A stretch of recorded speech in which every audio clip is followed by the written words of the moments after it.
Theresa May has told the Conservatives they must be the party for everyone and said austerity is over in her party conference speech in Birmingham.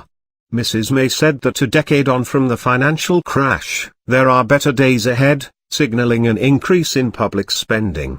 She also defended her under-fire Brexit strategy, saying it was in the national interest. And she announced new borrowing powers for councils to build more homes.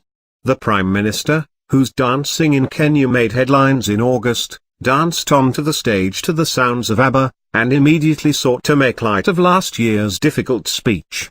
She joked that if she had a cough this time, it was only because she had been up all night gluing the letters onto the backdrop.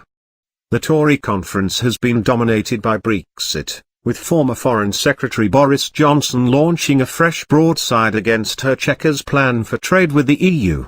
And as she prepared to deliver the speech, Conservative MP James Duddridge announced he had submitted a letter to the Backbench 1922 committee calling for a leadership contest.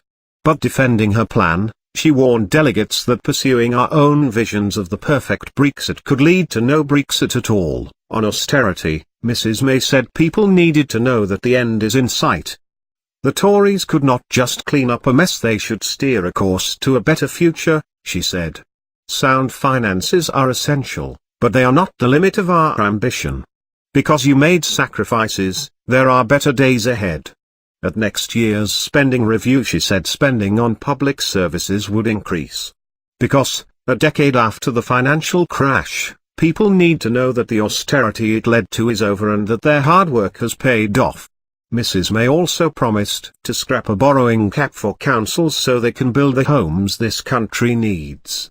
Our best days lie ahead of us, she said, adding, "Don't let anyone tell you we don't have what it takes."